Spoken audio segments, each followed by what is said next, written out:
ever stumbled upon someone who not only grabs your attention, but also challenges your thoughts and beliefs with every post? Well, if you have, chances are you've already crossed paths with the intriguing presence of that vegan teacher, also known as Miss Katie. Or even if you've been on this channel for a minute, we've had our own personal past experiences with this golden gem.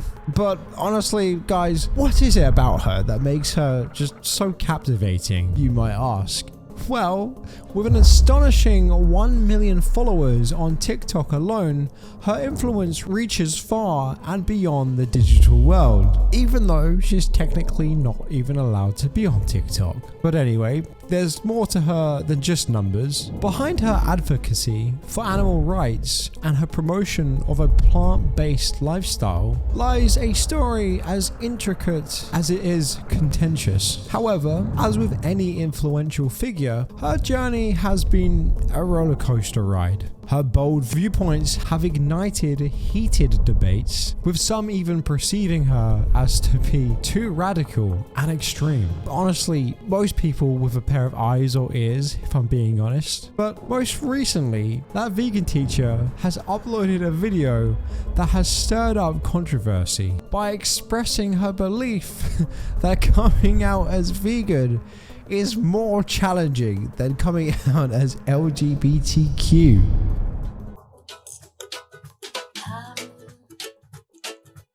No, I didn't come out as gay. Not sure where you got that from. I mean, I did come out as bisexual like years and years ago, more than 40 years ago. And it's not a big deal. What? I'm just saying, if your kid comes to you and says, "Oh, there's something I've been meaning to tell you about my dad. I know dad isn't gonna like it, but I'm vegan." Ugh. Man, I feel so much better that being off my chest. Well, anyway, that vegan teacher, with all her confidence, says her experience of coming out was not a big deal. But let's just pause for a second and consider the journey of others. Picture this. Imagine feeling scared to tell your family who you really are because you are worried they won't accept you. That's the reality for most people in the LGBTQ community. There are countless videos and stories online where people get shamed and made fun of for coming out. And this can be a tough journey for some, especially if you're facing rejection and being pushed away by the people you love most. It's not something that you should be congratulating somebody for. I believe that you should congratulate people when they do something good. Now, I understand the vegan teacher's perspective, but here's where I somewhat disagree. She argues that coming out isn't a cause for celebration. She believes congratulations should be reserved for notable achievements. However, I consider this overcoming fears and embracing one's true self is a significant milestone, especially for those surrounded by negativity. If someone finds pride in accepting their preferences and bravely sharing them with the world, perhaps they still deserve recognition. After all, this journey towards self-acceptance and authenticity is worthy of acknowledgement. Don't you think? I'm generally curious. What do you guys generally think about this? But on the other hand, this vegan teacher argues that coming out as vegan should be celebrated because it involves doing something good for others, namely animals. So, for example, when you come out as vegan, that's doing something for someone else, for billions of innocent animals who are trapped on factory farms, live a lifetime of hell. You're trying to save their lives. That's different. That's selfless. That's compassion. When you come out as gay, lesbian, bisexual, you haven't done anything. You understand the difference? Did you catch that moment where Miss Vegan Teacher boldly states that being vegan is an act of selflessness? It might sound harmless at first, but it's much deeper than that, because that vegan teacher isn't alone in this matter. Some individuals use their dietary choices as a platform, claiming moral superiority over others. Worse still, certain opportunists who are not even vegan exploit veganism for personal gain, like Ravana, leveraging it as a pathway to fame and fortune on social media. Henry lleva aquí más de un mes, pues no aquí, pero sí en Asia, fue a Japón, fue a yo no sé dónde, mejor dicho, que envié de plan, y pues buen provechito. And if you thought the controversies end here, think again. Disruptive protests, often making headlines, make things even worse. Some activists go to extreme lengths, causing harm, especially to family businesses, by creating chaos that only serves to alienate rather than educate.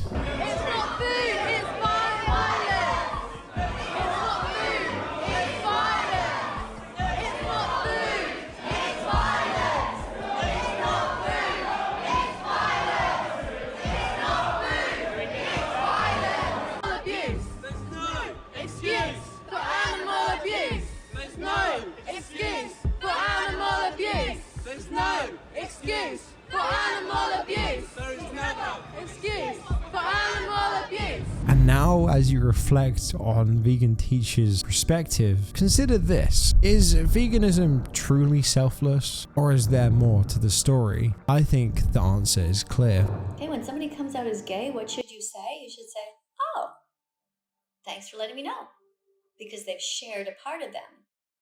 But congratulations, that's not the right word. When somebody comes out as vegan, then you say the word congratulations. Congratulations on deciding to be on the right side of history. I'm inclined to agree with Vegan Teacher on the normalization of the response to someone coming out. But what if I told you the same goes for being vegan? Think about it, just like coming out. Sharing your dietary choices is about being true to yourself. It's about surrounding yourself with people who can accept you for who you are. So let's break it down. Whether it's about your sexual orientation or your dietary preferences, it's all about fostering acceptance and understanding. After all of us should strive to create a world where everyone feels free to be themselves. Congratulations on having empathy in your heart and acting in a way that will protect the innocent. Understand the difference? When you come out as gay, you're doing that for yourself. When you come out as vegan, you're doing it for others. It is a most wonderful thing because these innocent animals will never be able to thank you. That Vegan Teacher discusses the concept of protecting the innocent, but she overlooks a critical point. Some vegan activists expose children to graphic content that they may not be emotionally prepared to handle, and this exposure has the potential to traumatize them for life. For instance, consider this video as an example. Well, shall we watch a video?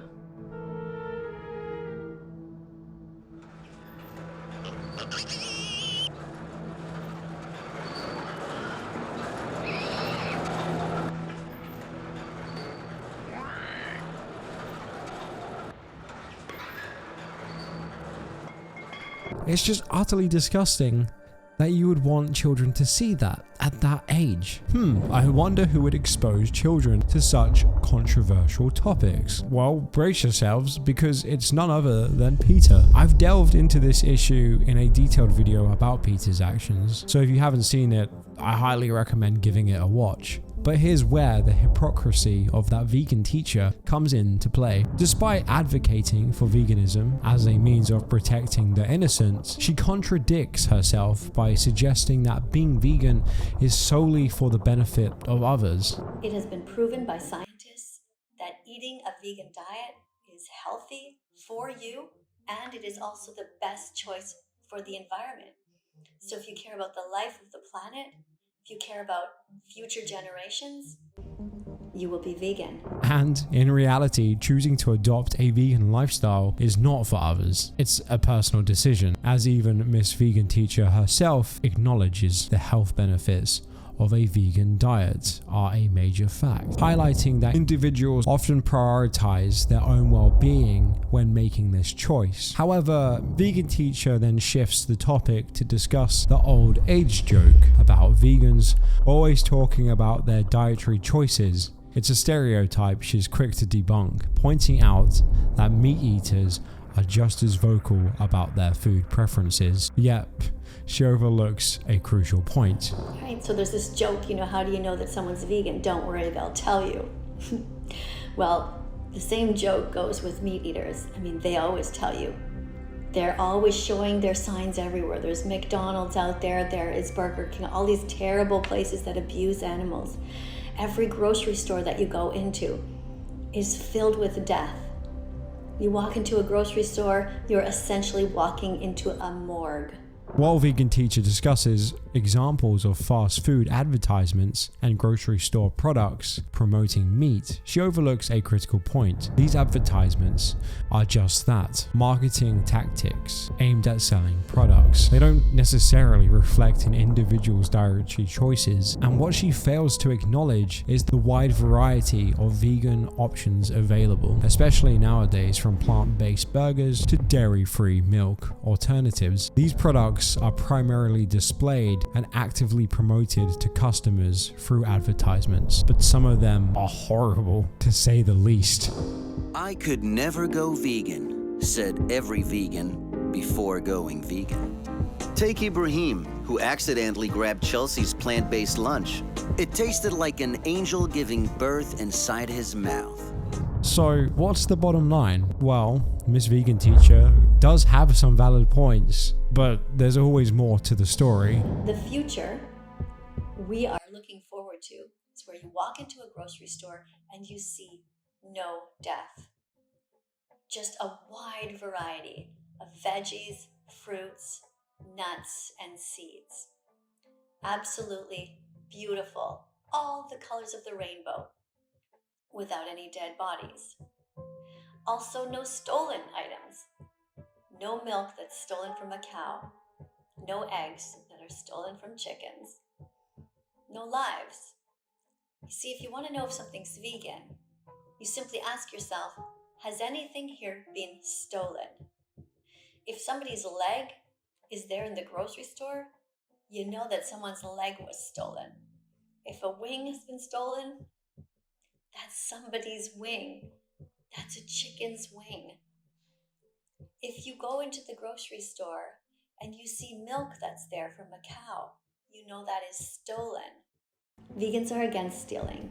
And she does raise thought-provoking questions about consuming animal products, likening it to stealing from animals. But following her logic, if that's considered stealing, then is plucking fruit from a tree also a form of theft? It's honestly a fascinating dilemma she poses. But let's dive deeper. Vegan Teacher's comparison between vegans and those opposed to stealing seems straightforward at first glance. However, she overlooks that adhering to a vegan lifestyle doesn't necessarily equate to being morally righteous in all aspects of life. Consider this scenario. Someone follows a vegan diet, yet engages in unethical behaviors, like shoplifting. Is that considered stealing? This is just a reminder that ethical choices aren't always black and white. Coming out of the closet as a vegan is a selfless act. And coming out as a member of the LGBTQ is, we won't say selfish exactly, but it really is about yourself. Should you come out if you are gay or lesbian? Sure. Tell everybody who you are. But when somebody does, don't congratulate them. Just simply say, cool, thanks for sharing. But if they come out as vegan, you give them a giant hug and you say to them, I am so proud of you for being brave enough to face this carnistic society that we live in. And you tell them that you're going to be so happy to go and buy vegan foods with them. All right? So thank you See you later. Vegan teacher suggests that we should all applaud vegans for their bravery in today's world. But why? Well, take a look around. Veganism isn't just a niche movement anymore. It's everywhere. From a bunch of vegan menu options to clearly labeled vegan products on store shelves, ads, merchandise. Embracing a plant-based lifestyle is becoming the new norm. Try vegan? I want meat. Just meat? Sounds good. Pulled pork.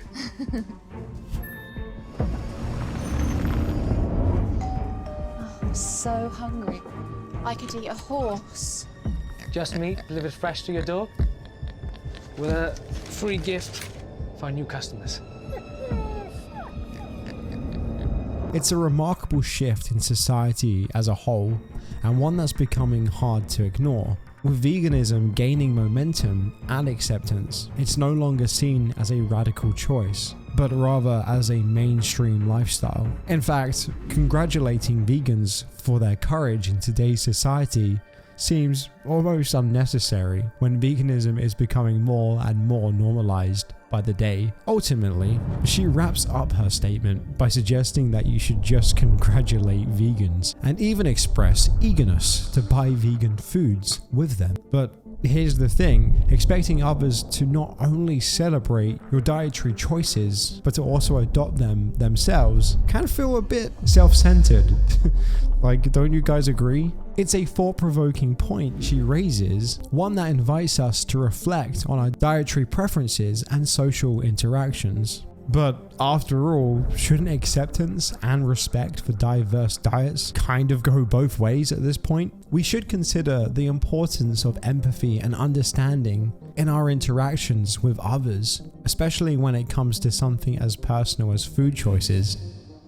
And now I want you to imagine a world where everyone's choices are respected, even if we didn't always see eye to eye. It's a notion rooted in empathy and understanding, one that recognizes that each person is striving to be the best version of themselves. And as I reflect on Vegan Teacher's perspective, I can't help but empathize with her viewpoint. She seems to perceive the situation as a difference between good and bad. While I appreciate her efforts to articulate her stance, I'm reminded that life is rarely so clear-cut. There's often a spectrum of perspectives to consider. Take for instance our shared concern about the treatment of animals in factories. We both agree that stricter regulations are necessary. However, instead of solely adopting a vegan lifestyle, I choose to support local farmers who actually prioritize ethical practices. And in finding this common ground, we not only bridge our differences, but also build the way for meaningful dialogue and understanding. After all, it's in these shades of grey that we uncover the richness of our shared humanity. But let's be honest, it's never a positive thing when that vegan teacher comes back into the spotlight, is it? Hope you guys enjoyed today's video. If you did, make sure to please hit the like button down below and leave a comment. Tell me what you guys think about this situation. With that all being said, hope you guys have a great week, and I'll see you all in the next video. Bye bye.